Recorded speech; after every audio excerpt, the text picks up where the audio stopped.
Good morning, students. Welcome in social science class. Dear students, today we are going to start a new chapter from your economics book, chapter number 2, and the name of the chapter is People as a Resource. Dear students, you can see here the two terms given in the heading of this chapter. First term is people and second term is a resource. So before dealing with this chapter, we are going to understand what does two terms mean. What do you mean by people, and here what do you mean by resource?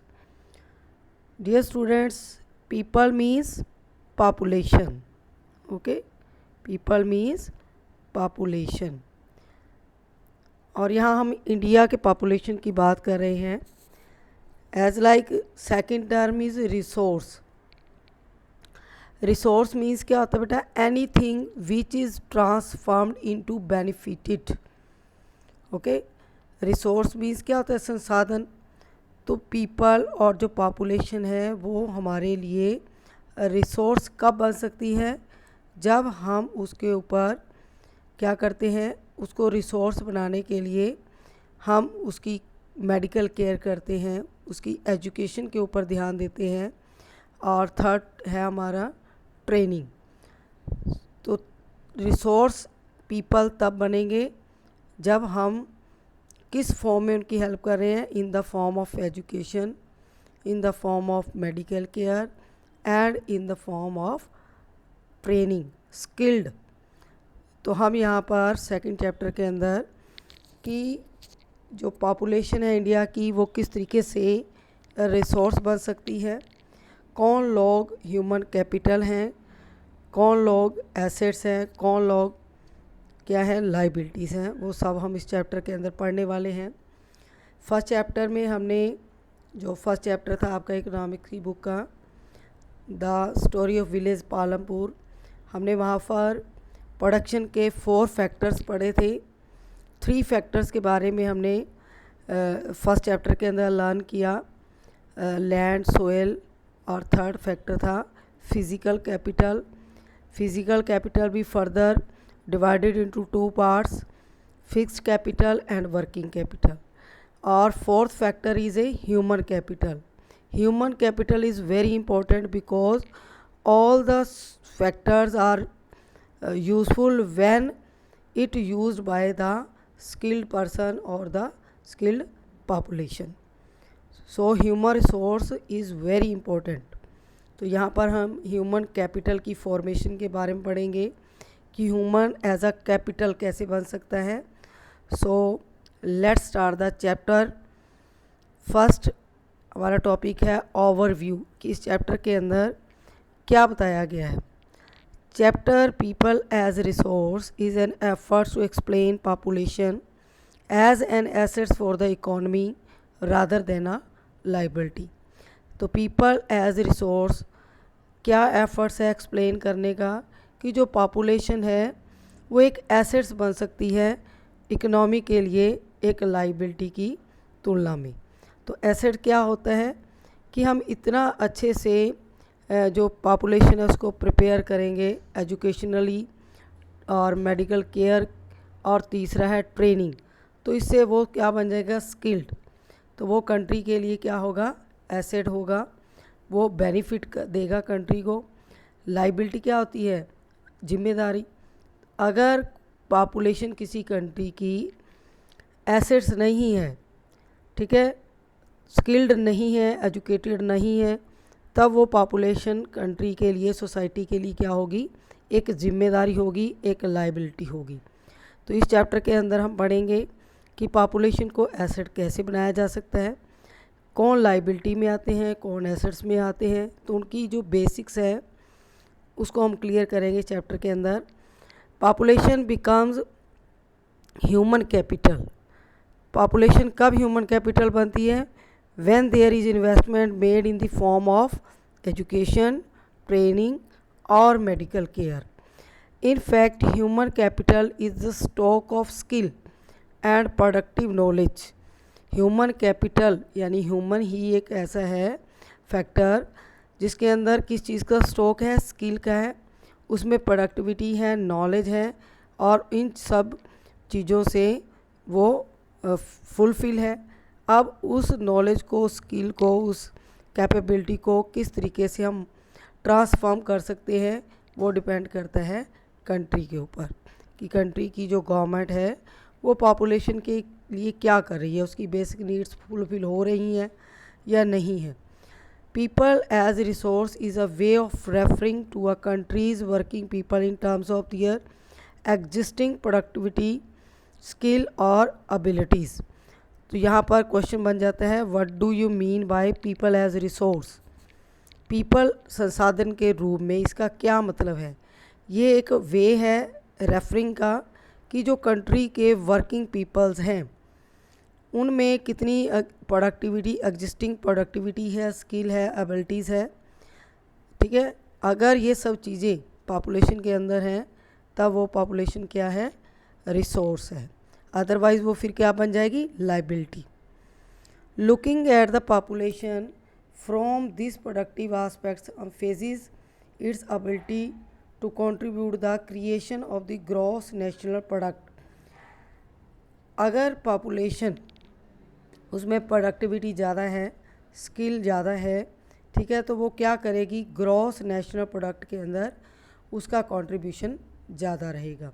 Gross national product क्या आता है कि अपने देश में जो भी हम प्रोडक्शन करते हैं, जो भी सर्विसेज देते हैं, वो किस में आ जाता है, GNP में, ग्रॉस नेशनल प्रोडक्ट। और ये तब इंक्रीज़ होता है, तब इसके अंदर क्रिएटिविटी होती है जब वहाँ की पॉपुलेशन वेल एजुकेटेड होती है, स्किल्ड होती है, ट्रेंड होती है, तब जाकर किसी भी नेशनल प्रोडक्ट को बढ़ाया जा सकता है। Like other resources population also is a resource. ठीक है, दूसरे रिसोर्सेज जो नेचुरल रिसोर्सेज है, लैंड, वाटर, एयर, सोयल, ठीक है, ये सारे क्या है, नेचुरल रिसोर्सेज हैं। तो ह्यूमन भी एक रिसोर्स है। A human resource, this is the positive side of a large population that is often overlooked when we look only at the negative side, considering only the problems of providing the population with food. Human resource क्या है, सबसे important resource है। Okay, और जब हम इसके positive side को ignore करते हैं, ओवरलुक करते हैं, अनदेखा करते हैं, और उसकी नेगेटिव साइड को ज़्यादा देखते हैं कि हमारी कंट्री की बहुत ज़्यादा पॉपुलेशन है, बहुत ज़्यादा प्रॉब्लम्स हैं, पॉवर्टी है, तो ये नेगेटिव साइड होगी। और हम उस वक्त क्या कर रहे होते हैं, जो उसकी पॉजिटिव साइड है पॉपुलेशन की, हम उसको ट्रेंड कर सकते हैं, एजुकेटेड कर सकते हैं, उसको एसेट्स बना सकते हैं। तो इस चीज़ को हम क्या करते हैं, अवॉइड करते हैं, इग्नोर करते हैं। तो यहाँ पर क्या शुरू हो जाती हैं, the problem of providing the population with food and education, health facilities, when the existing human resource is further developed by becoming more educated and healthy, we call it human capital. तो ये major problems होती हैं कि इतनी सारी population के अंदर जो उनकी बेसिक नीड्स हैं, जैसे हेल्थ है, एजुकेशन है, वो प्रोवाइड करवाना एक डिफ़िकल्ट टास्क है। लेकिन इस चीज़ के ऊपर कंसंट्रेट करना ज़रूरी है कि ह्यूमन को रिसोर्स कैसे बनाया जा सकता है, उसको फर्दर कैसे डेवलप करने के लिए उसके ऊपर हम क्या कर सकते हैं, एजुकेटेड और हेल्दी कर सकते हैं। We call it human capital formation that adds to the productive power of the country, just like physical capital formation. जैसे हम दूसरे फैक्टर्स के ऊपर, ठीक है, फोकस करते हैं, खर्च करते हैं, ऐसे ही ह्यूमन कैपिटल के ऊपर भी खर्च, मानव पूंजी का निर्माण कर सकते हैं। तो जैसे हम फिजिकल जो कैपिटल है, वर्किंग कैपिटल है, फिक्स्ड कैपिटल है, उसके ऊपर हम इन्वेस्टमेंट करते हैं ताकि हम फर्दर जो है गेन कर सकें, प्रॉफिट कमा सकें। ऐसे ही अगर हम ह्यूमन के ऊपर खर्च करते हैं, ठीक है, उसकी एजुकेशन पर, उसकी हेल्थ पर, उसकी ट्रेनिंग पर, तब वो कंट्री के लिए क्या बन जाता है, एसेट्स बन जाता है। Investment in human capital through education, training, medical care yield A return just like investment in physical capital. Human capital पर इन्वेस्टमेंट वैसा ही रिटर्न देती है जैसे हम किसी खेत में अगर यील्ड जो है ग्रो करते हैं, यील्ड प्राप्त करते हैं, वैसे ही हम ह्यूमन कैपिटल के ऊपर इन्वेस्टमेंट करके उसके रिटर्न में हम क्या ले सकते हैं, कैपिटल ले सकते हैं, पैसा कमा सकते हैं। This can be seen directly in the form of higher becomes earn because of higher productivity of more educated और बेटर ट्रेंड पर्सनस। ये हम देख सकते हैं डायरेक्टली किस फॉर्म में कि हायर इनकम उसी पर्सन की होती है, हायर प्रोडक्टिव उसी व्यक्ति की होती है जो मोर एजुकेटेड है और बेटर ट्रेंड है, हेल्थ भी अच्छी है उसकी, as well as the higher productivity of healthier people. क्योंकि जो हेल्दी लोग हैं उनकी जो काम करने की क्षमता है, जो कैपेसिटी है वो ज़्यादा होती है इवन कि जो बीमार लोग हैं उनकी तुलना में। ठीक है, तो ये सब हम कैसे कर सकते हैं, उनके ऊपर इन्वेस्टमेंट करके। यहाँ डू यू नो में है, India's green revolution is a dramatic example of how the input of greater knowledge in the form of improved production technologies can rapidly increase in the productivity of scarce land resources। Green revolution का example दिया गया है। ठीक है, 1960 से 70 के decade के अंदर इंडिया में सबसे ज़्यादा जो है एम्फेसिस किस पर दिए गए थे, टेक्नोलॉजी लाई गई थी, एग्रीकल्चर के अंदर ध्यान दिया गया था। तो उससे क्या हुआ, प्रोडक्टिविटी इंक्रीज़ हो गई। जो स्कार्स लैंड रिसोर्सेज थे, जो बैरन लैंड थी, उसको भी फर्टाइल लैंड बनाया गया और हमने ग्रीन रेवोल्यूशन कंट्री के अंदर लाया। India's IT revolution is striking instance. और आईटी जो रेवोल्यूशन है, जो इंफॉर्मेशन टेक्नोलॉजी में जो चेंजेस आई हैं, ठीक है, वो भी एक एग्जांपल है। How the importance of human capital has come to acquire higher position than that of a material, plant and machinery. ठीक है, तो यहाँ हम एक बहुत ही आश्चर्यजनक सरप्राइजिंग एग्जांपल है कि जो भौतिक मशीनरी या प्लांट की अपेक्षा मानव पूंजी के ऊपर अगर हम इम्पोर्टेंस देते हैं तो वो किस तरीके से हायर प्रोडक्टिविटी कर सकता है। नेक्स्ट है, यहाँ पर कुछ कन्वर्सेशन बताई गई है। What is human resource, is it like land और लेबर। जो ह्यूमन रिसोर्स है वो क्या एक लैंड और लेबर की तरह नेचुरल रिसोर्स है। It is more than that, ये उससे भी ज़्यादा है। दूसरा पर्सन कह रहा है कि ये नेचुरल रिसोर्सेज से भी ज़्यादा है, क्योंकि ह्यूमन ही कैपेबल है कि वो नेचुरल रिसोर्सेज को अपनी नीड्स के अकॉर्डिंग उसमें ट्रांसफॉर्मेशन करके यूज़ कर सकता है। तो ये कैपेसिटी किसके अंदर होती है, केवल ह्यूमन के अंदर। और ह्यूमन के ऊपर इन्वेस्टमेंट मस्ट है, जबकि नेचुरल रिसोर्सेज पर भी ज़रूरी है, बट आउटपुट सबसे ज़्यादा किस में आती है, जब हम ह्यूमन के ऊपर इन्वेस्टमेंट करते हैं। We can see the images here, we can see the first picture. Here is doctor, here is a teacher, here is a engineer and next here is a tailor. Okay, यहाँ पर ये सब क्या कर रहे हैं, अपनी सर्विसेज दे रहे हैं। इनमें कैपेबिलिटी है, स्किल्ड हैं, ट्रेंड हैं, और उसके बाद ये क्या कर रहे हैं, हायर इनकम तो ले ही रहे हैं, साथ साथ में क्या कर रहे हैं, सोसाइटी को भी अपनी जो सेवाएं हैं वो दे रहे हैं। सोसाइटी भी इनकी स्किल से, ठीक है, इनकी ट्रेनिंग से बेनिफिशियल हो रही है, उनको लाभ मिल रहा है।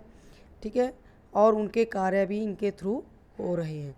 तो जब हम एक व्यक्ति को, एक पर्सन को एजुकेटेड करते हैं, ट्रेंड करते हैं, तो वो फर्दर लोगों के लिए हेल्पफुल बन जाता है। फैमिली के लिए तो वो हेल्पफुल है, बेनिफिशियल है ही है, बट जिस सोसाइटी में वो रहता है उस सोसाइटी की भी डेवलपमेंट में वो प्रॉपर कंट्रीब्यूट करता है।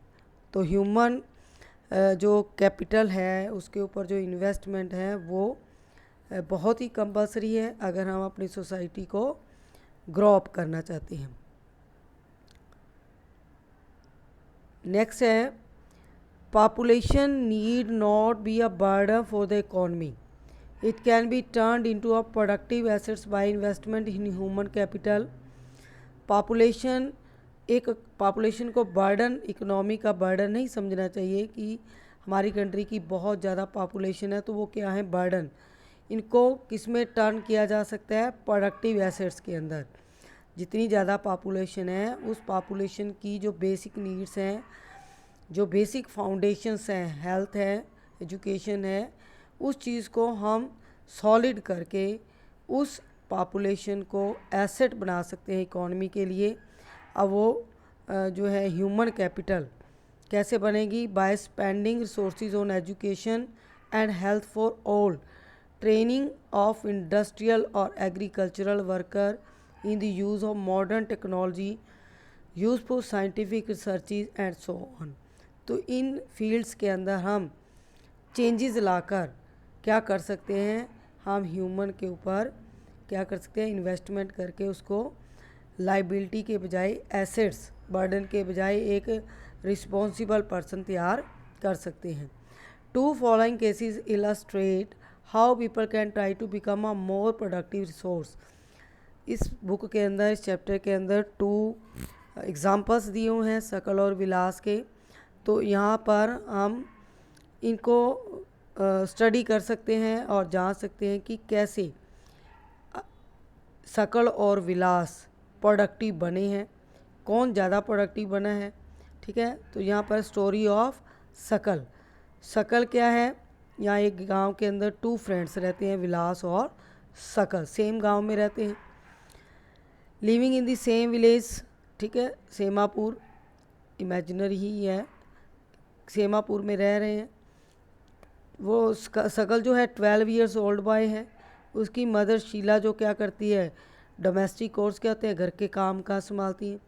उसका फादर है बूटा चौधरी, वो कहाँ काम करता है, एग्रीकल्चर फील्ड में, और सकल हेल्प करता है मदर की घर के कामों के अंदर। He also looked after he younger brother Jeetu और सिस्टर सीतू। ठीक है, साथ साथ में अपने ब्रदर और सिस्टर की भी केयर करता है। उसका एक चाचा है श्याम, उसने क्या किया है, मैट्रिकुलेशन एग्जामिनेशन को पास किया है, but was sitting idol in the house. लेकिन वो घर में ऐसी आइडल क्या होता है, खाली बैठा है, कोई उसके पास रोज़गार नहीं है, कोई काम धंधा नहीं है, उसके पास कोई जॉब नहीं है। और बूटा और शीला, उसकी जो मदर हैं और फादर, वो दोनों क्या चाहते हैं कि सकल पढ़ाई करे। ठीक है, उसको वो पढ़ाना चाहते हैं। तो फिर क्या हुआ, they force them to join the village school, उन्होंने उसको स्कूल भेज दिया। ठीक है, he started studying completing his higher education.